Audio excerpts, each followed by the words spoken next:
Hi friends, அனைவருக்கும் good morning. வாங்க இன்றைக்கி நம்ம கிச்சன் கலாட்டாவில் என்னென்ன கலாட்டா அப்படின்றத பார்க்கலாமா? வாங்க ஃப்ரெண்ட்ஸ் பார்க்கலாம். சாதம் வெந்துக்கிட்டு இருக்கு. இது என்ன சின்ன பாத்திரம் அப்படின்னு பார்த்தீங்கன்னா, என் பையனுக்கு மட்டும்தாப்பா, பையனுக்கு மட்டும் போட்டிருக்கேன். சாப்பாடு அவனுக்கு மட்டும்தான்.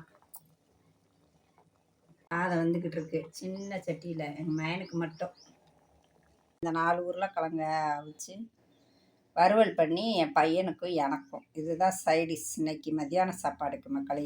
என்னென்னு பார்த்தீங்கன்னா, சில்லி பரோட்டா, சப்பாத்தி, சில்லி சப்பாத்தி செஞ்சாச்சு. காலை டிஃபன் இது தான்.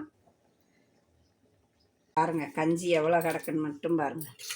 இவ்வளோ கஞ்சி கிடந்தா எப்படி நம்ம சோறாக்குறது? இன்னைக்கு அக்காவுக்கு கஞ்சி தான்ப்பா. இதை நான் சாப்பிட்டுக்குருவேன். மாமா வரமாட்டாராம், வயசு பாப்பா சோறு சாப்பிடாது. பார்த்தீங்கன்னா இவ்வளோ கஞ்சி கிடக்குன்றனால தான் தம்பி இதுக்கு அவனுக்கு வந்து கஞ்சி சேராது. அதனால் அவனுக்கு மட்டும் தனியாக வச்சுருக்கேப்பா. எனக்கு இதாப்பா இன்னைக்கு சாப்பாடு. அப்புறம் வந்து சாதத்தை வடித்து இந்த தொக்கு தான் நான் வந்து வச்சு விட போகிறேன். புளியோதரை ரைஸ்.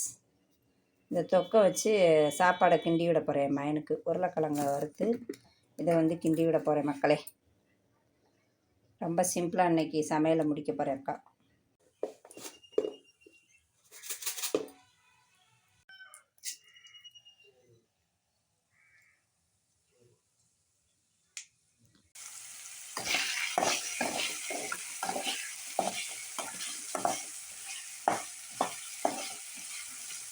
அவ்வளோதான் இன்றைக்கி சமையல். புளியோதரை தொக்கு எண்ணெய் ஊற்றி லைட்டாக உப்பு போட்டு அப்படியே சாதத்தை வடித்து நல்லா ஆற வச்சுட்டு நம்ம கிளறினோம்னா புளியோதரை தொக்கில் புளிசோறு ரெடி ஆயிடும் மக்களே. நீங்கள் ட்ரை பண்ணி பாருங்கள்.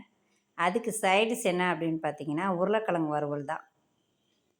அவ்வளோதான், புளிசோறு உருளைக்கிழங்கு வறுவல். எனக்கு வந்து கஞ்சி, உருளைக்கிழங்கு வறுவல், அப்புறம் சிப்ஸு மக்களே.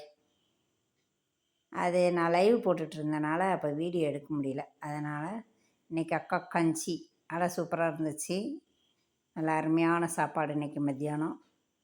உங்கள் வீட்டிலலாம் என்ன சாப்பாடுன்னு சொல்லி கமெண்ட் பாக்ஸில் சொல்கிறீங்களா மக்களே? வீடியோ பிடிச்சா லைக் பண்ணுங்கள். மறக்காமல் ராஜாமலர் சேனலை சப்ஸ்கிரைப் பண்ணுங்கப்பா.